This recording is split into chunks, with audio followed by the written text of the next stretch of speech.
বন্ধুরা, যদি আপনি পরীক্ষায় বেশি নম্বর পেতে চান তবে আপনাকে অবশ্যই এক্সামিনারকে ইমপ্রেস করতে হবে। কারণ কথায় আছে, first impression is the last impression.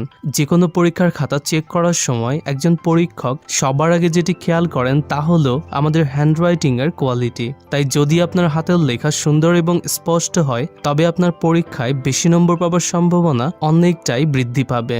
তাই আজ এই ভিডিওটিতে আমি আপনাদের সাথে খুবই কম সময়ে হাতের লেখা সুন্দর এবং স্পষ্ট করার জন্য কিছু স্পেশাল টিপস শেয়ার করব। তো চলুন শুরু করা যাক। Number 1, always try to hold your pen softly. আমাদের হাতের লেখা দেখতে ঠিক কেমন হবে এটা বেশিরভাগ ক্ষেত্রে নির্ভর করে আমাদের কলম ধরার কৌশলের উপর।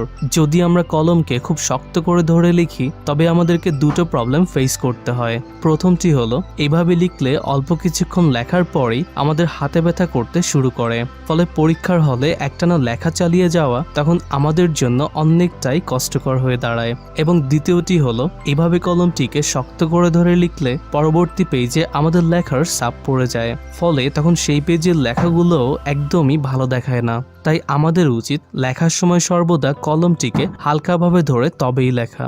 এতে করে পরবর্তী পেজে আগের পেজের লেখার ছাপ পড়বে না এবং হাতের লেখাও আগের চাইতে অনেকটাই সুন্দর এবং দ্রুত হবে।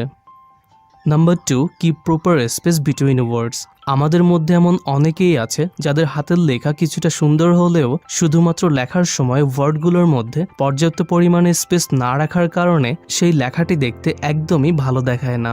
আবার এমনও কিছু স্টুডেন্ট থাকে যাদের হাতের লেখার অক্ষরগুলো খুব একটা সুন্দর না হলেও শব্দগুলোর মধ্যে সঠিক পরিমাণে গ্যাপ রাখায় সেটি দেখতে মোটামুটি ভালোই দেখায়। তাই আমাদের উচিত হাতের লেখা সুন্দর এবং আকর্ষণীয় করার জন্য অবশ্যই প্রতিটি ওয়ার্ড এবং সেন্টেন্সের মধ্যে সঠিক পরিমাণে স্পেস রাখা। তাছাড়া এভাবে লিখলে সেটি পরীক্ষকও খুব সহজেই বুঝতে পারেন, ফলে সেই খাতায় নম্বর বেশি আসার সম্ভাবনাও কিন্তু বৃদ্ধি পায়। Number 3, don't try to right first at the beginning. আমরা যখন অনেক বেশি স্পিডে লিখি তখন স্বাভাবিকভাবেই আমাদের হাতের লেখা এতটাই পচা হয়ে যায় যে তখন নিজের হাতের লেখা আমরা নিজেরাই ঠিক মতো চিনতে পারি না। তাই পরীক্ষার হলে আমাদের কখনোই অতিরিক্ত দ্রুত গতিতে লেখা উচিত নয়, কারণ এতে করে লেখার কোয়ালিটি খারাপ হবার ফলে তখন এক্সামে নম্বর অনেকটাই কম আসে। তাছাড়া হাতের লেখা সুন্দর করার প্র্যাকটিস করার সময় প্রথমেই একেবারে দ্রুত লেখার চেষ্টা করবেন না। এতে করে হাতের লেখা সুন্দর হবার পরিবর্তে বরং সেটি আরও খারাপ হতে পারে। তবে কিছুদিন নিয়মিত চর্চা করার পর আপনি যখন সুন্দর হাতের লেখায় পারদর্শী হয়ে যাবেন তখন আপনি চাইলে ধীরে ধীরে আপনার লেখার স্পিড বাড়াতে পারেন। Number 4, choose a light weight and thin pen.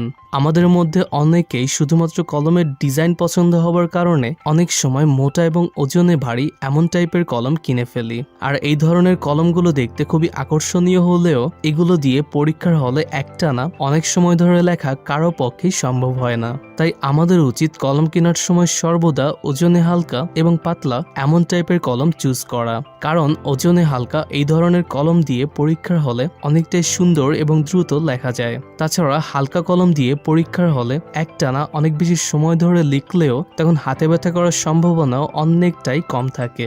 এছাড়া লেখার সময় যদি আপনার হাত ঘামে সেক্ষেত্রে আপনি অবশ্যই গ্রিপার পেন ইউজ করবেন, কারণ গ্রিপার পেন দিয়ে লেখার সময় হাত ঘামলেও কলম হাত থেকে পিছলে যায় না, ফলে ওই অবস্থাতেও এক্সাম হলে লেখা চালিয়ে যাওয়া সম্ভব। Number 5, practice writing as much as possible. বন্ধুরা, যে কোনো বিষয়ে এক্সপার্ট হওয়ার জন্য যেমন সেটিকে নিয়মিত প্র্যাকটিস করার কোনো বিকল্প নেই, ঠিক তেমনি হাতের লেখা সুন্দর করার জন্যও আপনাকে অবশ্যই প্রতিদিন কিছুটা সময় নিয়ে লেখার জন্য প্র্যাকটিস করতে হবে। কারণ আপনি হয়তোবা খেয়াল করেছেন, আমরা যদি কিছুদিন না লিখি তবে পরবর্তীতে লেখার সময় আমাদের কিন্তু খুবই কষ্ট হয়। এছাড়া তখন হাতের লেখাও তেমন একটা সুন্দর দেখায় না। তাই আপনি প্রতিদিন বইয়ের যে টপিকগুলোকে পড়ছেন সেগুলোকে তখন সাথে সাথে খাতায় লিখেও প্র্যাকটিস করবেন। এতে করে আপনার সেই পড়াটি অনেক দিন পর্যন্ত মনে থাকবে, ফলে পরবর্তীতে পরীক্ষায় সেই টপিকে প্রশ্ন আসলে আপনি তখন সেটি খুব সহজেই উত্তর করতে পারবেন। বন্ধুরা, আজ থেকে জাস্ট ভিডিওতে উল্লেখিত এই টিপসগুলোকে নিয়মিত ফলো করুন। আশা করি খুব শীঘ্রই আপনার হাতের লেখা আগের তুলনায় অনেকটাই সুন্দর হবে। যদি এই ভিডিওটি আপনার ভালো লাগে তবে এখনই ভিডিওটিকে লাইক করুন এবং শেয়ার করে আপনার বন্ধুদেরকেও এই ভিডিওটিকে দেখার সুযোগ করে দিন। আর নেক্সট কোন টপিকের উপর আপনি ভিডিও দেখতে চান তা আমাদেরকে নিচে কমেন্ট করে জানান। Thank you so much for being with us.